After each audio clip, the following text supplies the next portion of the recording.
بسم اللہ الرحمن الرحیم الحمدللہ والصلاة والسلام علی رسول اللہ وعلی آلہ وصحبہ اما بعد۔ ہنسی اور قہقہا۔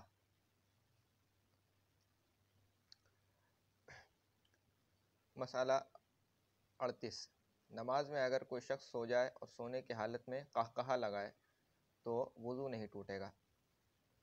نماز میں اگر کوئی شخص سو جائے اور سونے کی حالت میں قہقہا لگائے تو وضو نہیں ٹوٹے گا۔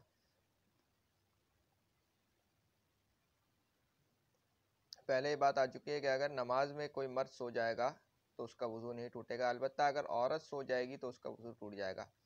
فرق ان دونوں کے حکم یعنی مرد اور عورت کے بدلنے سے حکم میں کیوں تبدیلی آئی ہے؟ کیونکہ ان دونوں کی نماز کی ہیئت مختلف ہے۔ عورت جو ہے وہ اس کی سجدہ کرنے کی ہیئت الگ ہے اور مرد کی الگ ہے، اور اسی لحاظ سے اس کا حکم میں فرق آ گیا ہے۔ اب جب انسان سوتا ہے تو اس کے جو جوڑ ہیں وہ ڈھیلے پڑ جاتے ہیں، اور عموماً ایسی حالت میں ہوا کا اخراج ہو جاتا ہے، ٹھیک ہے۔ لیکن جب مرد سجدے میں جاتا ہے تو اس کے اعضاء وہ جکڑے ہوئے ہوتے ہیں، سخت ہوتے ہیں اپنی حالت پہ، برخلاف عورت کے کہ جب وہ سجدے میں ہوتی ہے تو وہ ایسی ہیئت بنا کے سجدہ کرتی ہے کہ وہ اس کے اعضاء جو ہیں وہ آپس میں ملے ہوئے ہوتے ہیں۔ اب اگر اس شکل پہ وہ سو جائے گی تو عین ممکن ہے کہ اس کی ہوا خارج ہو جائے، ٹھیک ہے۔ تو مرد اور عورت کی کیونکہ نماز کی ہیئت مختلف ہے، اس لیے ان کا حکم مختلف ہو گیا ہے۔ اچھا، نماز میں اگر کوئی شخص سو جائے، سونے کی حالت میں قہقہا لگائے تو وضو نہیں ٹوٹے گا، ٹھیک ہے۔ یہاں وضو کی بات ہو رہی ہے، نماز کی بات نہیں ہو رہی ہے، ٹھیک ہے۔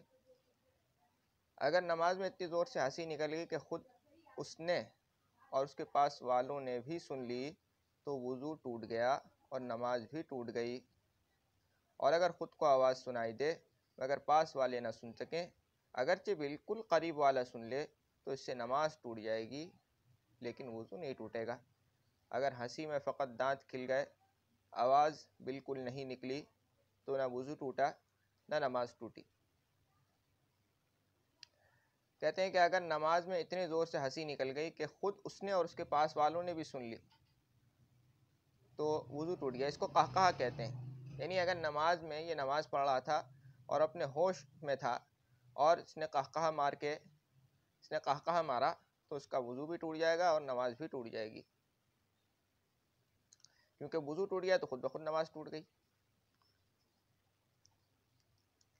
اور اگر خود کو آواز سنائی دے مگر پاس والے نہ سن سکیں، اگرچہ بالکل قریب والا سن لے تو اس سے نماز ٹوٹ جائے گی لیکن وضو نہیں ٹوٹے گا۔ اس کو ضحک کہتے ہیں، اس سے نماز ٹوٹ جاتی ہے، وضو نہیں ٹوٹتا۔ اور اگر ہنسی میں بالکل فقط دانت کھل گئے اور آواز بالکل نہیں نکلی تو نہ وضو ٹوٹا نہ نماز ٹوٹی۔ اس کو تبسم کہتے ہیں۔ اب اگر صرف مسکرایا ہے نا تو اس کو تبسم بولتے ہیں عربی میں، تو اس سے نہ نماز ٹوٹے گی نہ وضو ٹوٹے گا۔ اگر قہقہا مارا ہے تو نماز بھی گئی اور وضو بھی گیا، اور اگر ضحک ہے تو اس سے جو ہے نماز جائے گی، وضو نہیں جائے گا۔ جنازے کی نماز اور تلاوت کے سجدے میں قہقہا لگانے سے وضو نہیں ٹوٹتا، چاہے بالغ ہو یا نابالغ، البتہ وہ نماز اور سجدہ ٹوٹ جائے گا، صحیح ہے۔ تو اس میں اصل یہ ہے کہ بھائی رکوع اور سجدے والی نماز میں اگر آپ نے قہقہا لگایا نا تو وضو ٹوٹے گا۔ رکوع اور سجدے والی نماز میں اگر قہقہا لگایا ہے تو وضو ٹوٹ جائے گا اور نماز بھی ٹوٹ جائے گی۔ اور اگر وہ رکوع اور سجدے والی نماز نہیں ہے بلکہ صرف سجدہ آپ نے کیا ہے، سجدہ تلاوت ہے اس طرح، یا نماز جنازہ ہے، تو اس میں وہ نماز ٹوٹ جائے گی لیکن وضو نہیں ٹوٹے گا۔ وضو کے بعد اگر کسی عضو کے، اب یہ یہاں سے متفرق مسائل شروع ہو رہے ہیں فرماتے ہیں کہ وضو کے بعد اگر کسی عضو کے نہ دھونے کا شبہ ہو، یعنی شک ہو جائے کہ میں نے یہ عضو نہیں دھویا ہے، اور یہ بات کب ہو رہی ہے؟ وضو کے بعد، لیکن عضو متعین نہ ہو، اس کو یہ نہیں پتا کہ بھائی، اس کو یہ پتہ چل رہا ہے کہ میں نے کوئی عضو نہیں دھویا ہے، لیکن یہ نہیں پتا کہ کون سا عضو نہیں دھویا ہے، متعین نہ ہو، تو ایسی صورت میں شک رفع کرنے کے لیے بائیں پاؤں کو دھوئے، کیونکہ آخر میں سے سب سے بائیں پاؤں دھویا ہے نا، بس اس کو دھو لے بس۔ اسی طرح وضو کے درمیان کسی عضو کے بارے میں یہ شبہ ہو تو ایسی حالت میں آخری عضو کو دھوئے، یعنی جس وقت اس کو شبہ ہوا ہے اور عضو متعین نہیں ہے تو آخری عضو جو دھویا ہے اس کو دوبارہ دھو لے۔ مثلا کوہنیوں تک ہاتھ دھونے کے بعد یہ شبہ ہوا ہو تو منہ دھو ڈالے، اور اگر پاؤں دھوتے وقت یہ شبہ ہو تو کوہنیوں تک ہاتھ دھو ڈالے، یعنی ٹھیک جس عضو کو دھونے کے بعد یہ شبہ ہوا ہے اس سے پہلے والا عضو دھو ڈالے، بس آخری عضو جو دھویا ہے۔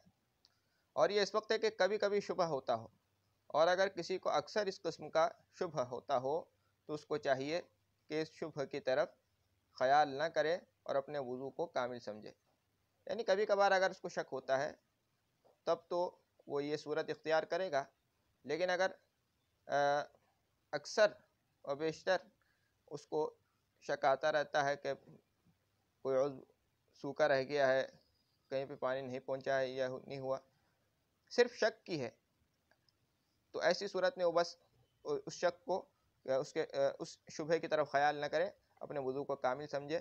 لیکن اگر ایک آدمی کو جو ہے شک ہوا اور بعد میں اس نے دیکھ بھی لیا کہ بھائی یہ خشک ہے یہ عضو، تب تو کیونکہ یقین ہو گیا ہے اب اس کو دھونا پڑے گا، جو اس صورت میں ہے کہ جب صرف شک ہو اس کو۔ آگے فرماتے ہیں مسجد کے فرش پر وضو کرنا درست نہیں، ہاں اگر اس طرح وضو کرے کہ وضو کا پانی مسجد میں نہ گرنے پائے تو کوئی حرج نہیں۔ اس میں اکثر جگہ بے احتیاطی ہوتی ہے کہ وضو ایسی جگہ کیا جاتا ہے کہ وضو کا پانی مسجد کے فرش پر بھی گرتا ہے۔ وضو کرنے کے بعد جو عضو سے پانی جھڑتا ہے نا، یعنی جو عضو وضو کے بعد جو پانی نیچے آتا ہے نا، دھویا ہوا پانی، وہ پانی مسجد کے فرش پر نہیں لگنا چاہیے۔ مسجد سے مراد وہ چار دیواری نہیں ہے بلکہ مسجد کا احاطہ ہے۔ آپ دیکھتے ہوں گے کہ مسجد میں ایک چار دیواری ہے اور ایک مسجد کا احاطہ ہے جسے بعض اوقات کالی لکیر سے یا لال لکیر سے اس کو متعین کیا جاتا ہے، اس کے حدود، کہ بھائی یہاں تک مسجد ہے، اس سے آگے مسجد نہیں ہے۔ مطلب یہ ہے کہ اصل مسجد کا جو ہے نا یہ ہے، اس کے آگے مسجد کی چار دیواری ہے۔ جو اصل مسجد ہے وہاں پہ وضو کرتے وقت جو پانی گرتا ہے وہ پانی نہیں کرنا چاہیے، وضو کا پانی نہیں کرنا چاہیے۔ یہ مطلب نہیں ہے کہ مسجد کی چار دیواری ہی میں نہ گرے، کیونکہ جو وہ وضو خانے ہوتے ہیں وہ تو اکثر مسجد کی چار دیواری میں ہی ہوتے ہیں شہر میں، یہ مراد نہیں ہے۔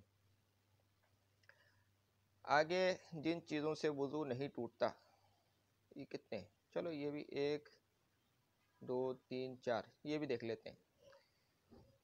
جن چیزوں سے وضو نہیں ٹوٹتا، وضو کے بعد ناخن کٹائے یا زخم کے اوپر کی کھال نوچ ڈالی تو وضو میں کوئی نقصان نہیں آیا۔ یہ تو بالکل صاف واضح مسئلہ ہے، اس میں کسی یعنی وضاحت کی ضرورت نہیں ہے۔ وضو کے بعد کسی کا سطر دیکھ لیا یا اپنا سطر کھل گیا یا ننگا ہو کر نہایا اور ننگے ہی وضو کیا تو اس کا وضو درست ہے، دوبارہ وضو دہرانے کی ضرورت نہیں، البتہ بغیر شدید مجبوری کے کسی کا سطر دیکھنا یا اپنا دکھانا ناجائز ہے۔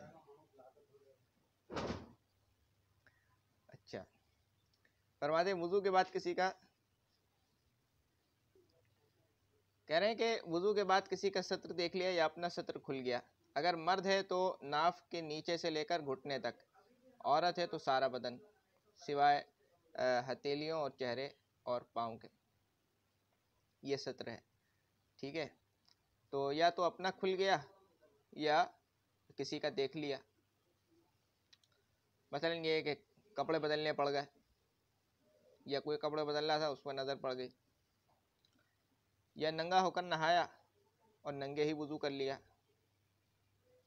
نہایا نا کپڑے اتار کے اور نہانے کے بعد ننگے ہی وضو کر لیا. یہ دو صورتیں ہیں. پہلی صورت یہ کہ وضو کرنے کے بعد آدمی ننگا ہو جائے، یا وضو ہی ننگے کیا ہے، دونوں صورتوں میں وضو ہو جائے گا تو اس کا وضو درست ہے، دوبارہ وضو دہرانے کی ضرورت نہیں. البتہ بغیر شدید مجبوری کے کسی کا سطر دیکھنا یا اپنا دکھانا ناجائز ہے. اس کی سطر سے کیا مراد ہے میں نے بتا دیا ہے. مرد کا جو ہے ناف کے نیچے سے گھٹنے تک، اور عورت کا سارا بدن سوائے ہتھیلیوں اور ٹخنوں تک، پاؤں اور منہ کے، چہرے کے.